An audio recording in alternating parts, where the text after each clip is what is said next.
I'll leave myself till last. Julia Arroyo is our academic vice principal, and she teaches biology here as well. So she will be talking with us about our academic program. Duncan Paniagua is our registrar. He also teaches math, and he will be orchestrating the Q&A time. Clif Brooks is our vocational coordinator and also the director of the Mission Aviation program. He will be sharing about both of those. And then Clayton Leinewebber is the director of Messiah's Mansion, and he teaches sanctuary class here on campus, and he will be talking about those. My name is Karen Holland, and I'm the principal here at Oklahoma Academy. I also teach bell choir and health class.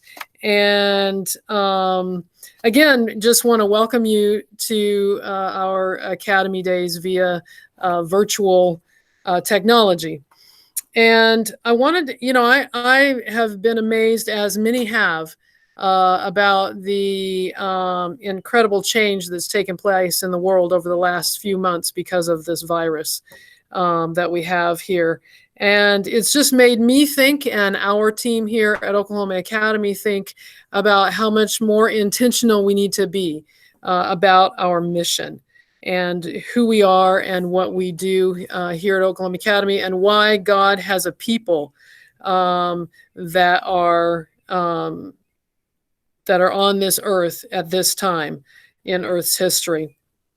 I want to share with you a text, and that text is in Matthew. Let me pull it up here really quick. It's Matthew 9, and it starts with verse 35, and it says this: "And Jesus went through all the cities and villages, teaching in their synagogues and proclaiming the gospel of the kingdom and healing every disease and every affliction." I guess that would have included COVID. "When he saw the crowds, he had compassion for them because they were harassed and helpless, like sheep without a shepherd. Then he said to his disciples, 'The harvest is plentiful, but the laborers are few. Therefore, pray earnestly to the Lord of the harvest to send out laborers into his harvest.'" This is where Oklahoma Academy gets its mission, is from this text, and the idea of the need for laborers and workers in God's harvest. And that is our mission here at Oklahoma Academy, to develop and train and give a vision to young people to work for and serve the Lord. One other quote that I wanted to share along that line is in the book Education, page 264. It's in the chapter about the life work. And Ellen White quotes the text that we know well. She quotes it from Mark. We know it mostly from Matthew, the "Go ye into all the world and preach the gospel," that text. And then she goes on to say, after she quotes that, "Not that all are called to be ministers or missionaries in the ordinary sense of the term, but all may be workers with him in giving the glad tidings to their fellow men. To all, great or small, learned or ignorant, old or young, the command is given." I want to welcome those of you who may be just joining us. We're in the midst of just talking about Oklahoma Academy and our mission. And I'm reading from the book Education, page 264. "In view of this command, can we educate?" This is a question that she asks, and I think it's a very serious one for us to think about, particularly for those of us who are in education. "In view of this command, can we educate our sons and daughters for a life of respectable conventionality, a life professedly Christian, but lacking his self-sacrifice, a life on which the verdict of him who is truth must be, 'I know you not'?" And of course, we know the obvious answer to that question. No, we can't do that.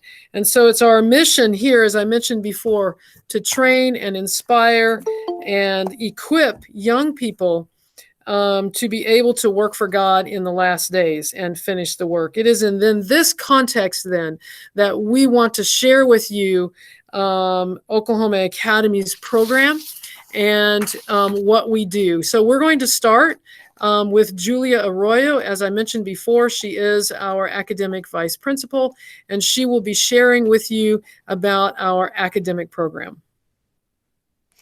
Thank you, Mrs. Holland. It is good to be here and to be able to talk to you guys, even though we can't see you in real life. So, as she said, this is my first year as the academic vice principal, but it is 7th year at the school.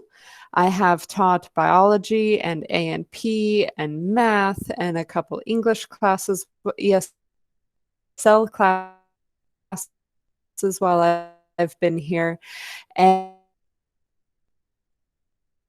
And all teacher to student ratio. Most classes, I would say, are between 5 to 8 students. If the class is larger, we've had up to 16, and for us, that is a very large class. And then we've had classes as small as 1 student. If just 1 student is interested in the subject, we do our best to try to accommodate that. So we've had a wide variety of classes that we've offered and that we try to offer for all of the students. This year, we have more technology in place at the school, which has allowed us to continue to do the distance learning in this time of coronavirus. That students have laptops, and we've moved more toward a Google Classroom interface to facilitate students to accomplish their work easier and to be able to do more. I feel like our teachers are always trying to find ways to make the subject matter easier to understand and learn, but also to make it challenging for the students so that they can grow at their pace, but continue to be challenged. With those challenges, though, students oftentimes need a lot of support. And so we offer tutoring. All of our teachers have done one-on-one tutoring with students as they've needed it. And because we try to not let any student fall behind or drop through the cracks, to help everyone succeed in the path that God has called for them. And looking at those paths, we have students that go to a variety of different places. We've had students that take a missionary gap year to try to figure out what they're doing with their lives. So we've had students go to Brazil for that and a few other places. We've had them go to Bible college and spend a semester there. They've gone to 4-year universities, community colleges, foreign universities like ones in Mexico, the Philippines, and Korea after graduating here, and even going to technical vocational schools or just straight into the workforce. We try to accommodate all paths that God might be calling your children on, and encourage them to follow wherever it is that He wants them to become missionaries and to work for Him. And for me personally, I grew up and I went to a public high school. And one of the things I hated the most there was all of the non-Christian ideas that came into the classroom. I majored in science in college, but in high school, I took many more science classes than necessary. And in all of the science classes was a lot of evolution. Our science classes obviously are not evolutionary based. They are Christian based with a view on intelligent design, and while also learning about those evolutionary theories so that we can better talk to people about our beliefs and know that what we believe is the truth. And this extends to the other subjects in world history, American history. They talk about the spiritual implications and the past and how the Bible has foreseen the future. Many of our classes include Spirit of Prophecy or Bible readings as part of the requirements for those classes. I know in world history, they read from the Great Controversy. In health, they read from Ministry of Healing, because we believe to have a proper education, to have the best education, we cannot get it just from textbooks. That the Bible and Spirit of Prophecy are one of the most important textbooks that we can get. And then the last thing I wanted to mention was about our integration between academics and the vocational program. We are working more and more so that what we learn in the classroom is not just classroom knowledge based in the brain, but it is something that can be applied and worked with the hands and see the results of, whether it is on the farm or in the auto mechanics shop or wherever students are able to apply that knowledge. It makes what they learn more real, that they see the practical implications and they want to learn it more so that they can better apply it to the different areas in life. One area I've seen this in has been in our Bible classes. Whether it's prophetic guidance or sanctuary class, they have the opportunity, a very real opportunity, to have that knowledge tested when they talk to other people, to make sure that what they know is something deeper than just a head knowledge, but that it goes to the heart and that it may affect their lives for the rest of their lives. So that was what I wanted to share with you guys about our academics. And if you have any questions, like was said, please type them into the chat and we can answer them at the end. Thank you, Julia. Appreciate that. We're going to move to Clayton. He's at Messiah's Mansion, and he will talk to us about the sanctuary program.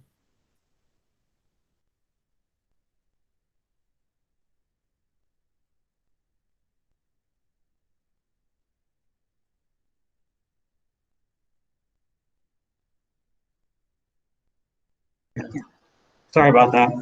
I'm very happy to announce to you that the Sanctuary is a program that we have been working with the school for 17 years now, and it has really blossomed over these 17 years, working with students and teaching the students about the Sanctuary. And there are many people that I believe will track their grassroots to being in the kingdom by these young people that have taken the class and learned about the Sanctuary and was able to share it and put people on a simple walk back to God.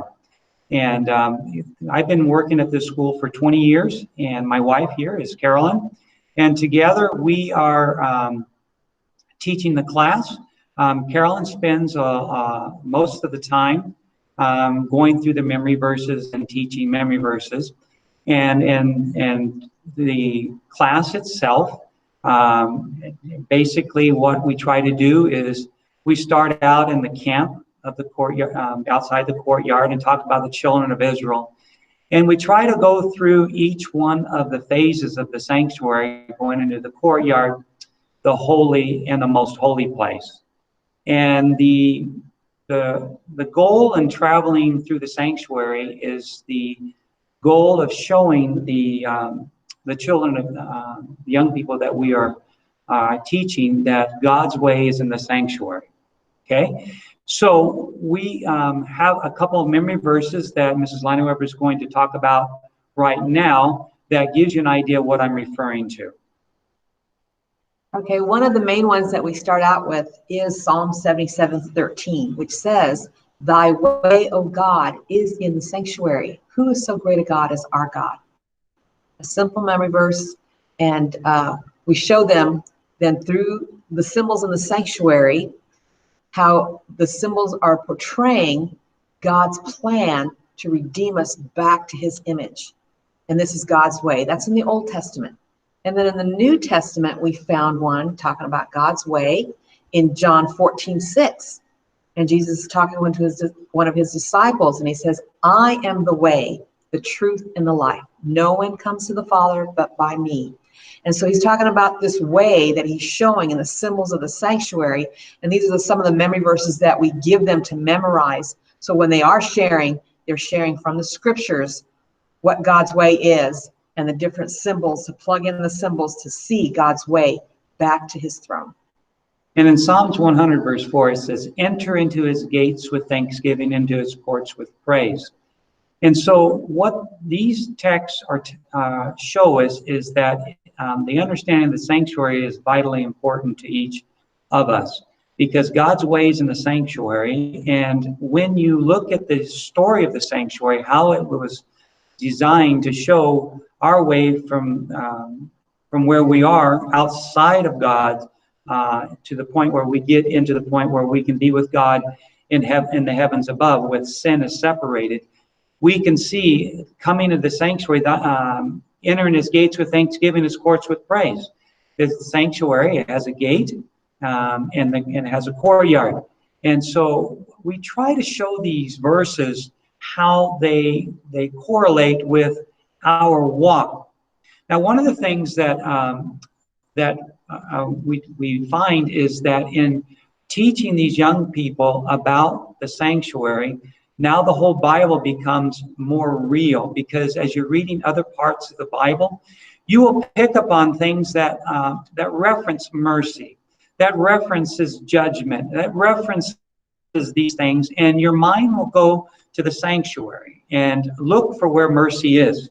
Now, if you see the ark behind me, that's in between the two angels is the mercy seat.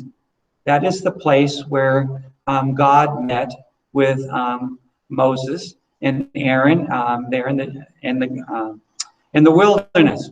And so what we find is the Day of Atonement is the day in which mercy is given. And so we try to make those connections with the scriptures so that people can see, hey, the Bible is not just put together haphazardly. It's got a central theme. And what we find is the plan of redemption is the central theme. And one of the blessings that we found about the sanctuary is, as we are taking them through, and as we're showing them these connections of the symbols of each piece of furniture, we can also draw their attention to how Jesus himself walked in the sanctuary, so to speak, and he's done the things that he's asking us to do. And when you look at 1 John 1:9, it says, if we confess our sin, he is faithful and just to forgive us our sins. And that's what we find takes place in the courtyard at the before we deal with the altar sacrifice is the lamb, and we're confessing our sins. And so these types of things are happening, but we don't have the sanctuary anymore. This sanctuary is was basically designed to draw us to Jesus and draw us to what the Father and the Son and the Holy Spirit are doing right now for us, dealing with the heavenly sanctuary. And of course, now the lesson that we will teach them is to give them a thorough understanding that there truly is a heavenly sanctuary, and there truly is a need to understand the sanctuary. There's another aspect of the sanctuary that we find very interesting, is when Jesus fulfilled each one of them. And the gate is, I'll just give you a couple examples. The gate would open at 9 o'clock and close at 3. And Jesus was nailed to the cross at 9, and he hung on the cross and died at 3. So when the sanctuary was open was between 9 and 3. All the services taking place in the sanctuary. And so that's just another aspect we'll walk through. We'll show the altar sacrifice being Jesus' death upon the cross. We'll show the laver representing his baptism. Then we'll walk into the holy place. We'll show Jesus sitting beside the Father, which we'll have to describe dealing with the table of showbread. And then we have the candlesticks that's behind me. So we'll show Jesus ministering at each of these areas as he's preparing us to be in the most holy place, dealing with the Day of Atonement. Oh, and by the way, it's probably one of the most important subjects that anyone could ever possibly understand, is what it means to be alive in the Day of Atonement. And so that would be the third aspect that we would cover as we're dealing with the sanctuary. is we will cover the idea, hey, we're living in the Day of Atonement. So we have to understand what they did on the Day of Atonement. And so when we start looking at what the children of Israel did on the Day of Atonement, we can understand what God's plan is for us to be like living in this day. So as you can see, it's a very important topic. Now, the icing on the cake is that we are able to take the sanctuary as often as we can. We try to go to different churches with the sanctuary throughout the year, and we try to have a summer program. And so sometimes it doesn't work out every single year because of timing of different things. But our goal is to train these young people and then take them out, and they actually experience what it's like to share the message of Christ through the sanctuary. And many times the young people, they get an experience that they don't get in the classroom.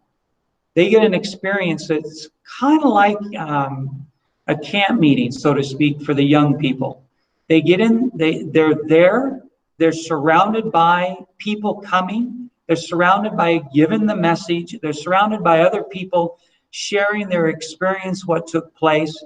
We have deep, heartfelt worships in the morning and the evening, dealing with the group. We stay in sleeping bags, we sleep on floors in the gyms and the different Sabbath school rooms. And the class is usually by itself. So we take the sophomore class, we take the junior class, and we take the senior class. And this is a time the class really gets a chance to bond off campus, and it gives them a chance to get away from the normal activities and just submerge themselves in working for other people. This has been many times the highlight of young people. They have told me the worships and the time that they have been able to spend giving tours is a way in which helps them focus. Then when they come back to school, many times the teachers will mention to me that the students have come back and have a little different attitude, and we see that the more that they work with other people, their lives are touched. And then the summertime, when they possibly might be with a summer program, I've had young people that are in college tell me, we like to come back every summer because we go to school, and being in school, we have to focus on different things. And this is our chance to rejuvenate ourselves working for other people. So the sanctuary is all around well program here at the school. We are very flexible on the timing in which we take off and do the exhibits at times. And sometimes we don't know until just a month before because of circumstances of this sort of thing. Sometimes we can plan a year in advance. And we've even had senior classes that have taken the sanctuary places. We've had senior class for their senior trip take it to Jamaica. We had another one take it to the Bahamas, another one take it to Hawaii. So there are times that they can go places that are really exciting. At the same time, they're able to share the messages. We've been on exhibit where young people have given their hearts to God and have actually been baptized while we've been on the trip. These are all highlights that benefit the school as we look at how the young people are touched by the work of the sanctuary. But anyways, you will have a time to ask questions during the question and answer time. So I'm going to pass it back to Mrs. Holland now so that she can get to the next class. Thank you, Clayton. Really appreciate that. And let me just mention that those questions that you have, if you just put them in the chat, then that'll just record them there, and we'll get to them in the Q&A time at the end. So don't hesitate to fill up the chat with whatever questions that you have. We really appreciate working with Messiah's Mansion and the sanctuary and the mission that it brings, and the the incredible value of knowing and learning the sanctuary. We also have some other things that we do when we're not directly involved with the sanctuary. One of the things that I've tried to do with the students is to help them to realize outreach is not about an event. Outreach is about a way of life. It's a lifestyle that you incorporate, that you want to minister to other people, and you want to live your life in that way. So we do have event outreaches as well, but definitely want each of us to learn the idea of ministering the way Jesus did, which was a complete lifestyle for him. So this year alone, we've done several different kind of outreaches. We went out and raised money for ADRA when there was the hurricane in the Bahamas. We went door to door this year with flowers, with roses. We just went to the door and knocked on the door and said, hi, we wanted to, bless your day. Is there anything you are concerned about or would like to pray about, or something along that time? We've ministered to the elderly in nursing homes. We've made cards, particularly since COVID. We can't really go to the community. So we made cards to put in bags, to put literature in that we give away at our country store. And since we've even had to be even more quarantined, we've began making phone calls and doing kind of a singing ministry. So the idea is that, no matter where we are, what we do, we can minister to other people. We also have a strong music department. We have a choir and a chorale and a bell choir. We do concerts. We've done concerts, basically tours all over the world, and mission trips with the music department. And of course, the senior trip takes a mission trip every year, which unfortunately, because of COVID this year, they had to cancel their mission trip, which was definitely a sad thing. So we're excited about missions and working for God and helping our young people work for God too. But I also want to say that we have a lot of fun with the young people. We have recreation times, we have campouts. We're looking at putting in some backpacking trips. Haven't gotten that there yet, but we're looking at it. We go horse camping, and just do a lot of different fun activities, recreational, where we can get together and just develop good relationships with the students. That's really our desire, is to minister to them and mentor them. And so these are the kinds of activities that we have in which we do that. I want to pass the time to Clif. He is the director of our Mission Aviation program, and he will be talking about that and our vocational program, as he is also our vocational coordinator. So we'll turn the time over to Clif at this time. All right. Well, thank you very much, Karen.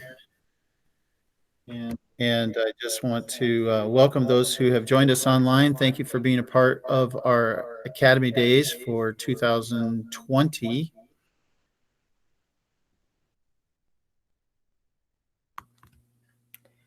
It would help if she turned down her volume.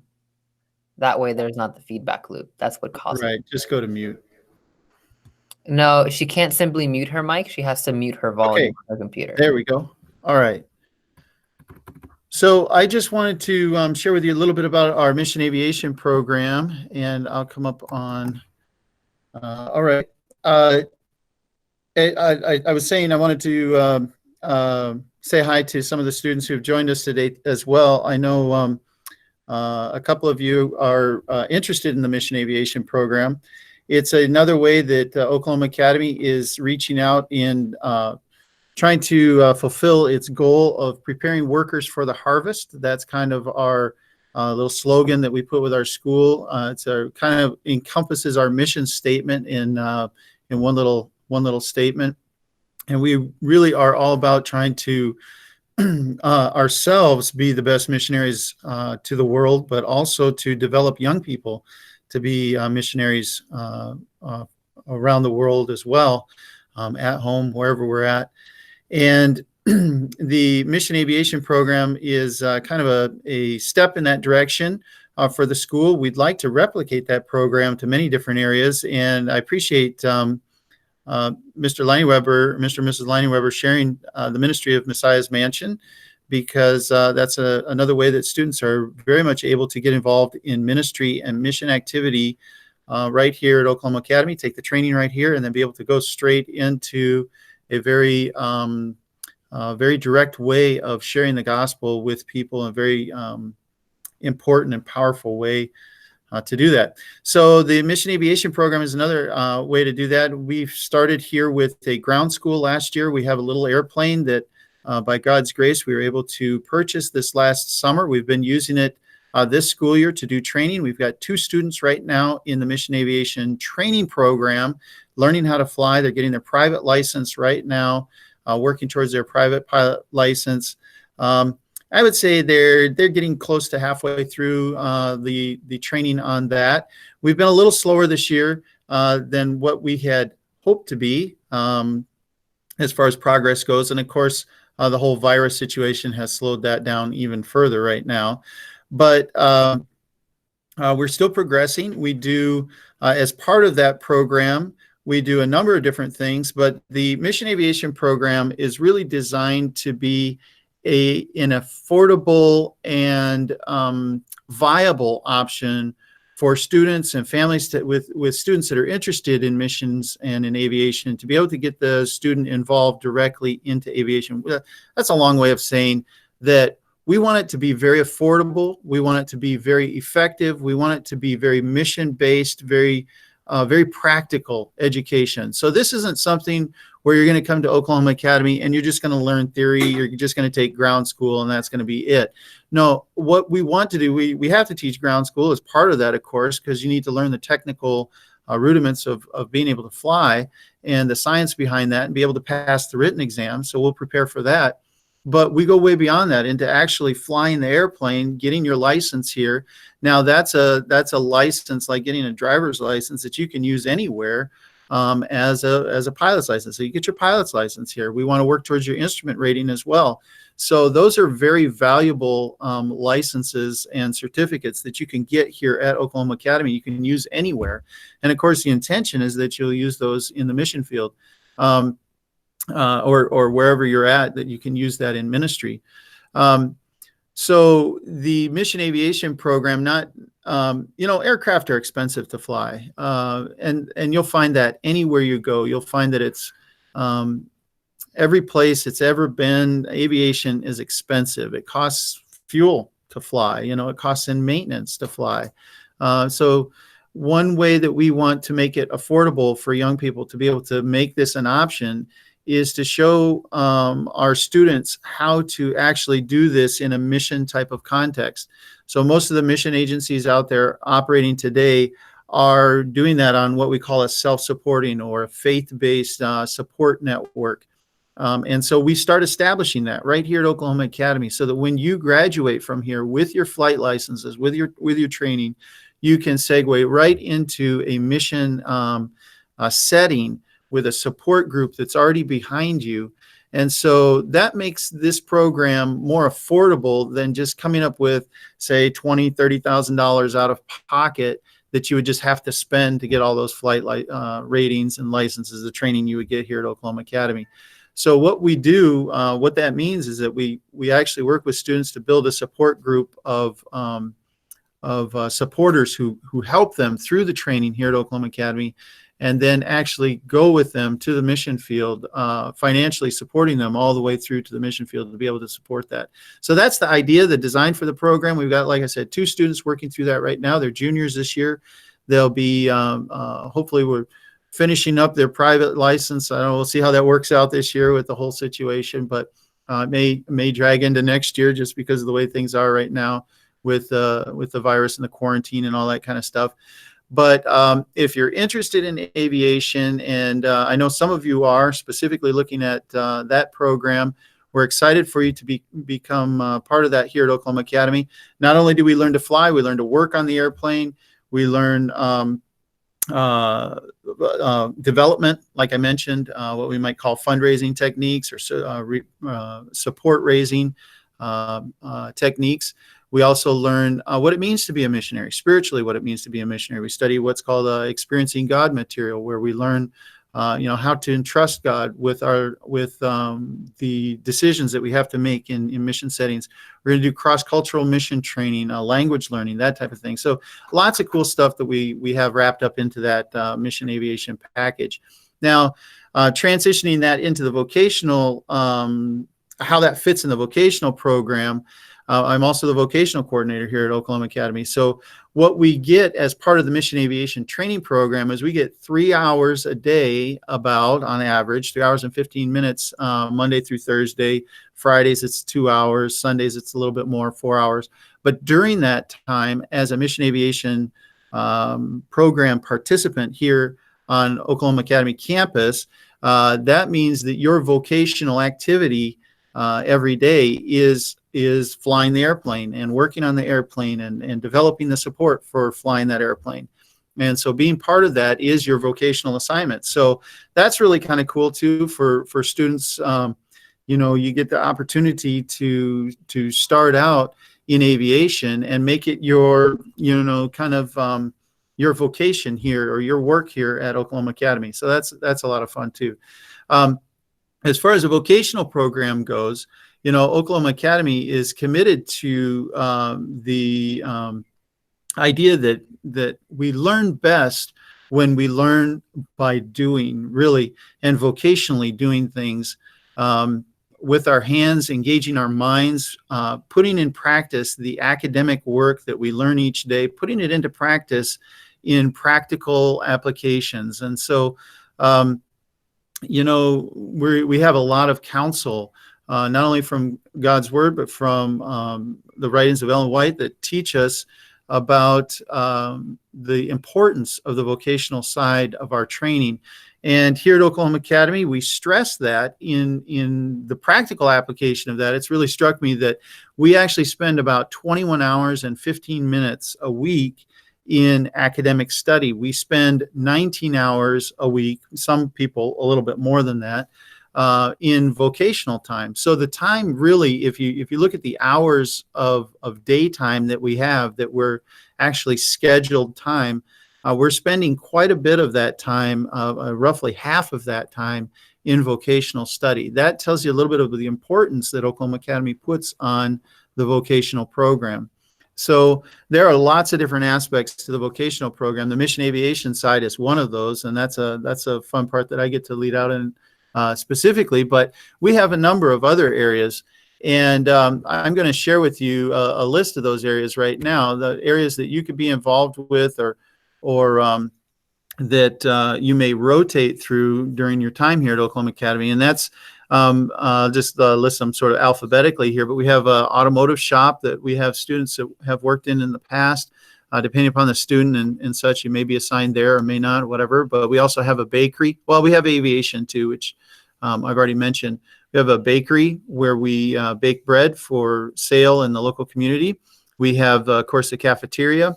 We have a canvassing program, which has been very effective through the years. It's been, in fact, there are many students who beg me to be part of that team.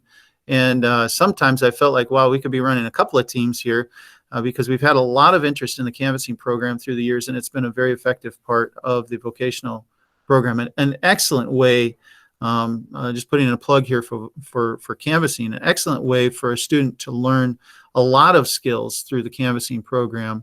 A lot of skills that are very effective in business later on in life. We also have a communications and media department where they do all of our communications for the school, our website, our videos, our yearbook, our newsletters, layout design, graphic design. Really a good department to learn a number of skills in that area, and to use those skills practically. We also have construction, where we're working on houses and building maintenance. We also have custodial work, of course, that has to be done. Dormitories where residents, we call residents assistants, and dormitory work. Our farm, agriculture program. We don't have any animals quite yet, but we're working towards it. We've got we say farm, but it's mostly an agriculture program right now at this point. We have a number of farm fields here. We grow a lot of different crops through the year, and 4 greenhouses with a number of things growing in there, and an exciting program there with lots of new developments going on in the farm program. Our grounds and landscaping crew, of course, takes care of the facilities here. And our offices, of course, students get assigned to help the offices or help the teachers in their work as, what we used to call readers or teachers' assistants, grading papers or helping with classroom management and setting up activities for students. And then, of course, Mr. and Mrs. Leinewebber mentioned the Messiah's Mansion ministry as well. So students sometimes get assigned to work over there as part of their vocational assignment too, and be part of helping the ministry of the sanctuary there. So those are a number of the different vocational areas. And I mentioned we plan for about 19 hours a week for students to be engaged in the vocational program. And so during that time, let me tell you the schedule again. Sundays, 4 hours on Sunday. So typically, this morning we would be working here on campus from 8 to noon, 4 hours on Sundays. Then throughout the week, we'd be working from 2 to 5:15 in the afternoon. And then on Fridays, we take a little break. We cut out at 4. So 2 to 4 on Fridays. So that puts together about 19 hours a week total for students to be engaged in vocational training. Now, is all of that just hands-on sweat? No, it's part of that is training too, So the vocational period is really the time when I see that the supervisors get to be teachers, but in a practical way, and in schooling young people in what's acceptable and what's not acceptable later on in life as they become workers in industry or in ministry or wherever they're assigned later in life, wherever their career takes them. But what do I mean by that? By like mentoring students? Well, we teach, of course, we have a grading system that grades how students are developing in their work assignments. So students are mentored in and graded on things of work ethic, like responsibility and showing up on time and wearing the right types of work, clothing or uniform or whatever it is, or shoes or personal protective equipment or different things that you would normally run into routinely in industry. If you were working somewhere at a job, you'd have to show up on time and stuff. So those are things that we're training students in the vocational department on a daily basis, and that they get graded on, and then they get assessments on. So the vocational program isn't just about doing the work; it's about mentoring and about teaching work ethic in a practical way while they're doing something. Now, in addition to that, we do have a couple of classes that we're teaching specifically. This year for freshmen, we started out teaching a gardening class for the first semester, and then second semester they transitioned into a cooking and baking class. The sophomores at the same time were doing a their first class was in communications media. So they had an entire class on that. Now, the second semester, they were working in a auto mechanics class, and then they were going to transition to sewing here. And we kind of did that a little bit, but not exactly. But the whole virus thing kind of stopped our classes there for our vocational classes. But what do I mean by vocational classes? Well, that's 2 hours on Sunday morning for those who are in those classes. It's different than working in the auto shop. It's actually where 2 hours on Sunday morning, you're going to go down and actually take a class in engine theory and in, simple auto mechanics type of things. So you know, not every somebody who's assigned to work in auto mechanics might not get the chance to actually tear down an entire engine and see how it all works and everything. But we do that in auto mech class. So we actually tore down a little single cylinder, you know, lawnmower engine, have to tear it down, see all the parts, identify all the parts, and put them back together again. And that's part of the class. Changing a tire, how would you do that? Changing the oil. So we went through a number of those types of areas, different things in auto mech. Yeah, cooking and baking. Just because you work in the cafeteria for, you know, 17 hours a week or something like that doesn't necessarily mean that you know, you should learn some things about nutrition and different things. But that cooking and baking class was specifically based on teaching students about nutrition and about how to make good bread and how to do different things. Of course, like I said, we've been struggling with how to get all that to work together here with the recent now that our students are off campus and things. But we plan to be back into that fully again next year. But that 2 hours on Sunday morning is an opportunity to take a specific class in some vocational activity outside of just working in a department. So gardening, actually planting flowers and harvesting or planting vegetables and actually harvesting. And then students would be assigned to the farm as well. You know, it could be that as well. So if anybody has any questions on the vocational department, just put some questions in the chat there. I'll be happy to answer them. We do have grades for the vocational program, just like we do for the academic program. As I mentioned, students are graded on work ethic. We also keep track of their time so that students at the end of their time here at Oklahoma Academy, at each year, we tally up how much experience they've got in different areas after their time here at Oklahoma Academy. Over the years, they will accrue or accumulate quite a few hours in different areas. If they get 200 hours on the farm, they'll get a certificate of experience for their work on the farm, or 200 hours in the bakery. They will get a certificate of specific jobs, skills that they have learned in the bakery. So there's a number of different things that students can learn while they're here vocationally, and then actually get certificates in when they graduate. That gives a student, the idea is to give the student a full portfolio of experience and activities that they've had experience in during their time here at Oklahoma Academy. And we can also give recommendations for students as they transition into a job environment after they leave here. So very valuable experience. I think it's one of the features of Oklahoma Academy that is often overlooked. You know, sometimes you think of going to high school, you just got to, you know, pass some tests and take some courses and get out. But the vocational training is really where the practical side of our education comes to bear. That's where we can give the most value to students, is when they transition into the real world. What can they expect? And our vocational program fills that. So, all right. I don't know if anybody has any questions, but feel free to put questions in the chat. We'll try to answer them as we can, and I'll turn it back over to Karen here. Did I miss anything? I think you did great. Thank you. There was a question about it, but we'll entertain that in just a few minutes. Thank you so much, Clayton, for sharing about that.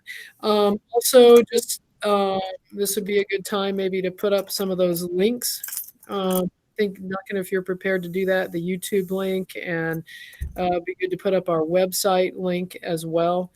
Sure, I'll go ahead and put those in. And a handbook off of that. And so let's just go into the questions and the answers. Duncan, if you want to just, you don't need to feel like you have to answer them, but kind of direct them to the people that would need to answer them.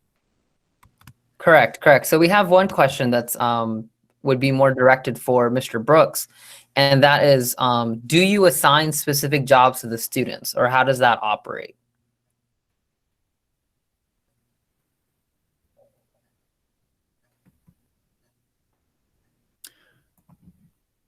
I'm not sure if Duncan is still with us. Yeah.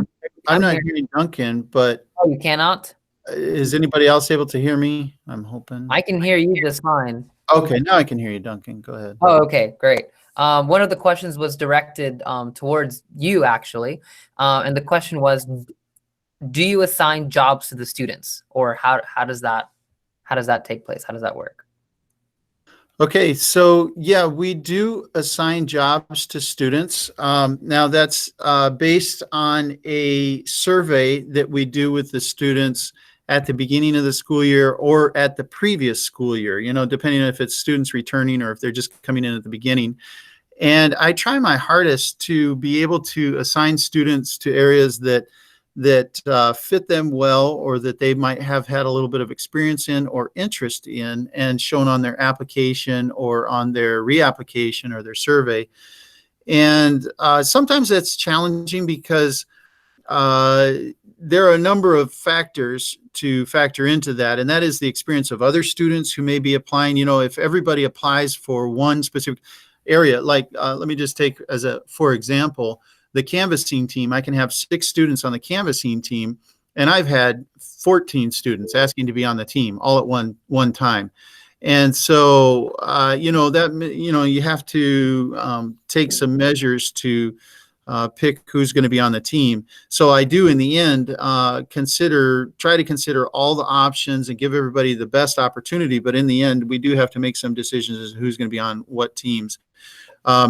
And of course, there are you know, areas like the Mission Aviation program. We can take 3 students into that program, into the actual flying portion of that program is all I have planned for that per year. So it's going to be a little bit tight to get students into that, but if they apply and we can work towards that direction. Right now, we have openings in that area, but depending upon where we end up going, you know, if we had 15 students applying for that, it's kind of hard to get them all on the airplane at the same time. So we do have to make decisions on that and choices there. But for the most part, we try to work students based upon where their interests are and what they want to do.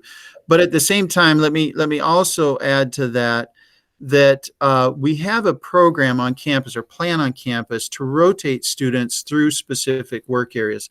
So coming in as a freshman and even as a sophomore, students will work through areas that progressively challenge them in the vocational area to higher and higher standards and to higher and higher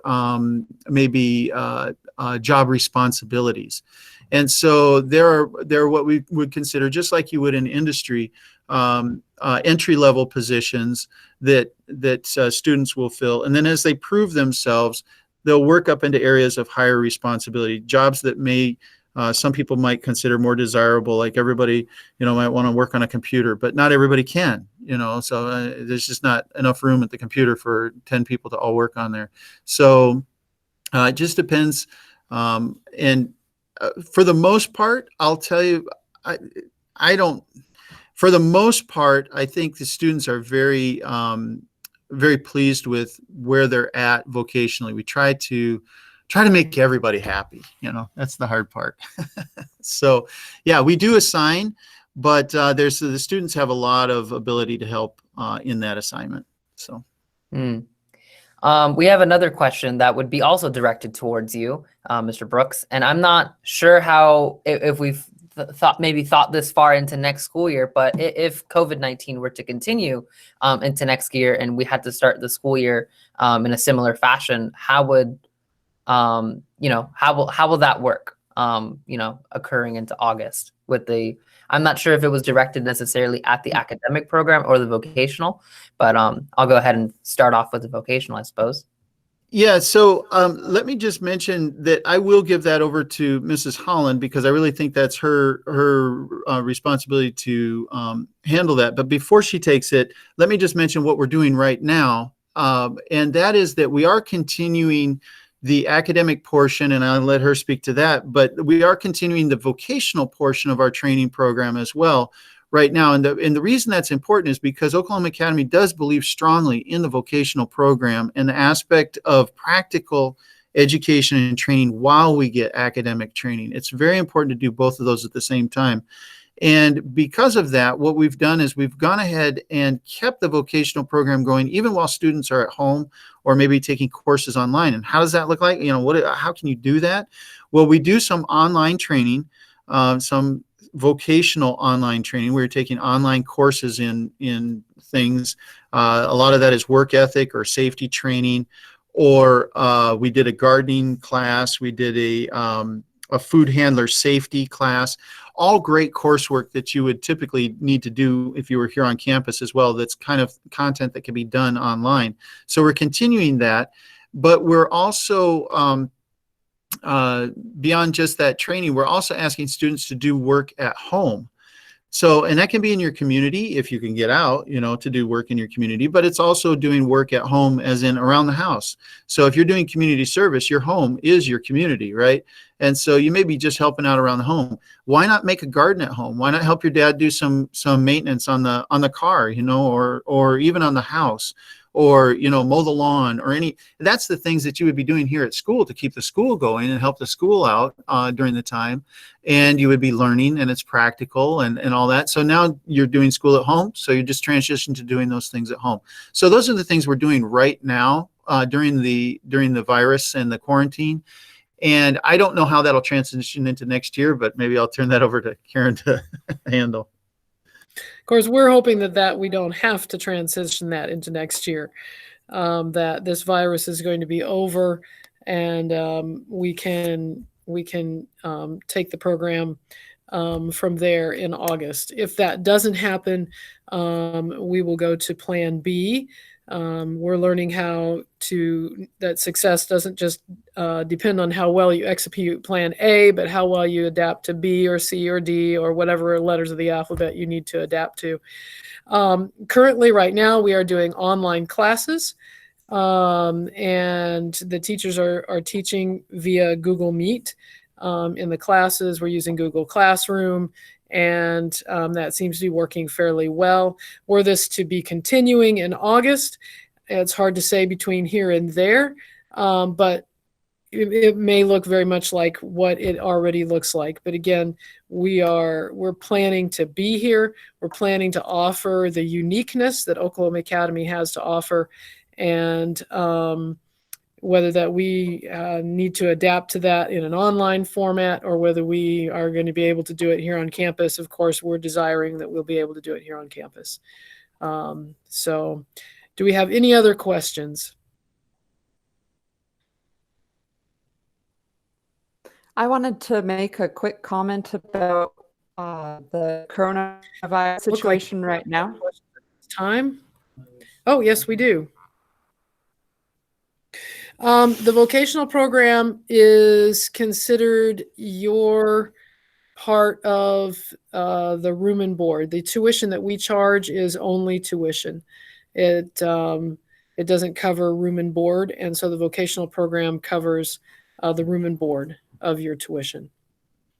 We don't actually put any dollar figures back and forth on that, but that's what we consider it, and that's how we keep our tuition as low as it is.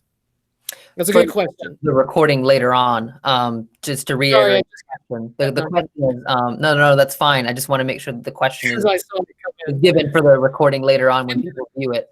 It's how is the vocational translated like financially into supporting students, or is the vocational translated, and how are the finances taken care of with the vocational program? And as you stated, it's through their room and board, even though we don't put necessarily a dollar figure to it. So. Yes. Okay, if there's no other questions, you know our contact information, you know how to get a hold of us, be able to contact us, ask us questions. Feel free to do that. Feel free to go to our website, look through our material. Duncan has put up the link to we would love to have applications anytime, and we'll take them up through June. Mm-hmm. So I'm the one who takes care of the applications. So, yes, feel free we are accepting them. You can email me. I'll put my email in the chat as well, and I can respond to you with some more information on that. Very good. Hey, I wanted to mention. Oops.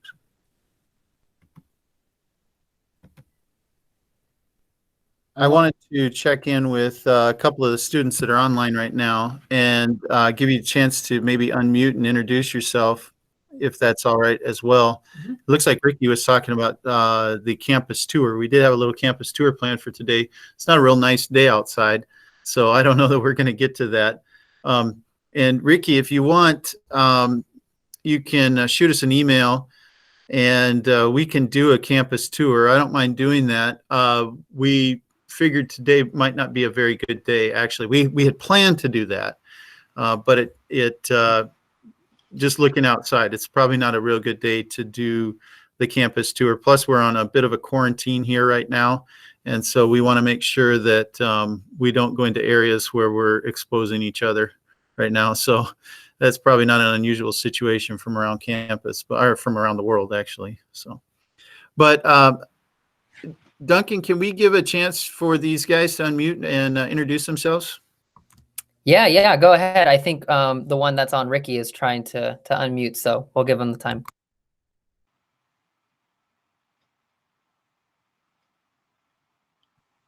Hey, Ricky, are you there? Oh, yes. Sorry, can you hear me? Yeah, I got you now. Hey, how's it going, man? It's going well. How are you? Good. I'm glad you guys were able to join this morning. I was looking for your mom's number and I couldn't find it, and I was like, oh, I was just praying that you'd be able to join us. So thank you so much. Yes, Are you sir. ready? You're welcome. Oh, I just want to say, this is Mom, Dee Dee. If the school is locked down, I am willing to bring Ricky there for 2 weeks. You can quarantine him for 2 weeks, and then he can get into the classroom. Sounds like she's trying to get rid of you, Ricky. No, I'll be coming too. That's funny. All right.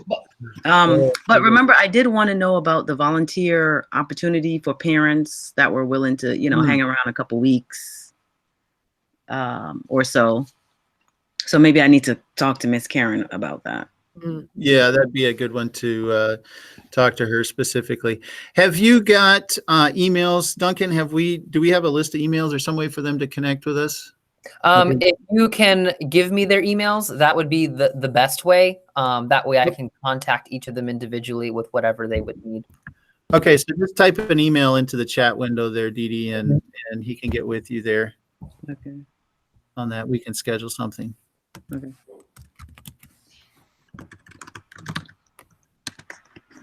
So what about Jabez? Yeah, Jabez.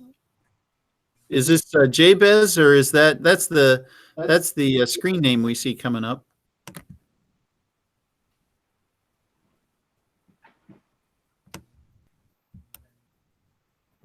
Morning, Jabez. I'm not.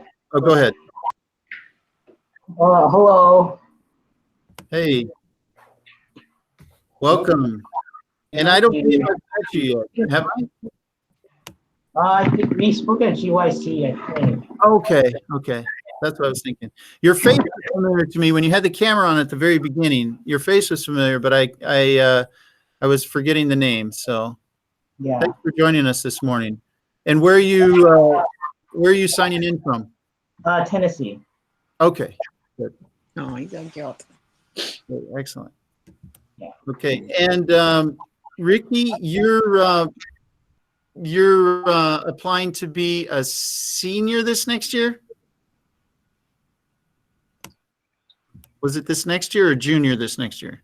It would be a junior. Okay, you're a junior. And Jabez, what year were you? Freshman. Freshman. Freshman. Okay. And I know both of you guys. I know Ricky's interested in the aviation program, and was that you as well, Jabez? When we spoke at GYC. I was a little in it, but yeah. Okay. Yeah. Okay. Very good. All right. Well, you guys, just let us know if you have any questions. I can put my.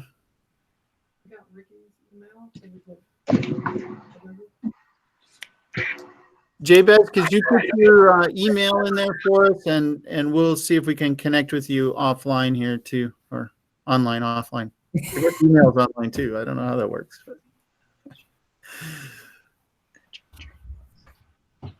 Mr. Cliff, Yes, go ahead. I had a question. Oh Lord. All right, I got. I'm sorry. When is the start date for school? Is that Duncan. established yet? Tentatively, I can pull up a date. August 23. August 20th. Well, classes would start on the 25th, but orientation would be on the 24th. We probably would encourage them to be here on the 21st, I would think. Registration is the 23rd. Registration is the 23rd, is what Karen's saying. Yes, 23rd on the Sunday. So you want them the 23rd or the 21st?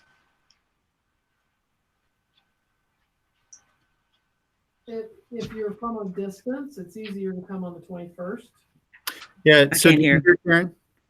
She's saying if you're coming from a distance, it's probably best to be here on the 21st. Got it. Okay. Yeah, we are 18 hours away. Yeah, right. Hard to be there at 9 in the morning. Yeah. And we do have Okay. beautiful, if so long as things are back open up again, and I'll impose on the Leinewebbers here, but we often have people stay at Messiah's Mansion, beautiful facility there, and have an opportunity to spend the weekend here on campus or whatever. So, Okay. Thank you. yeah. All right. Well, I'm just putting my email out there on the chat. And I believe mine is on there as well. And I'll put mine on there as well.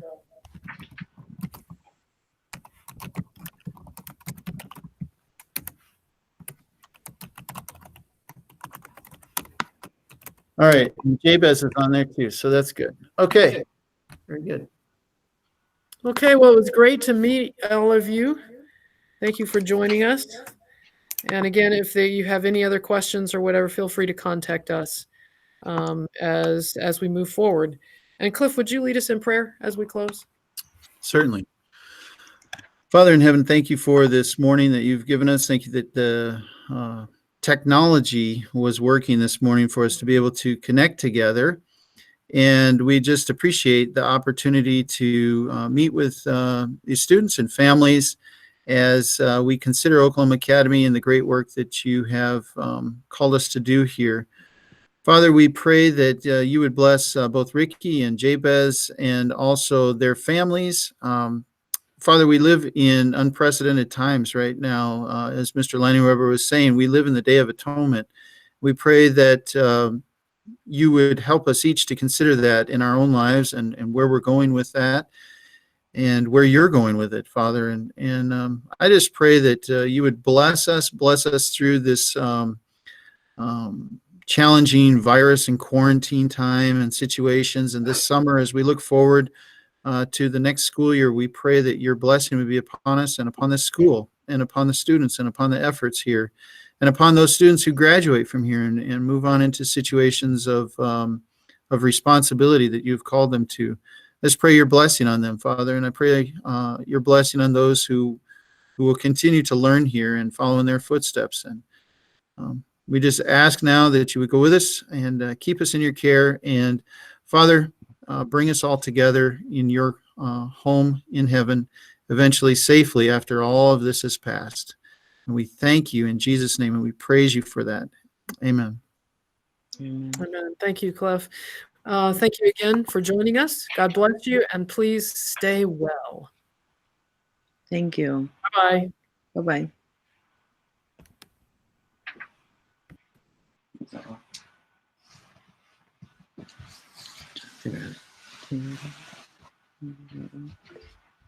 I couldn't even get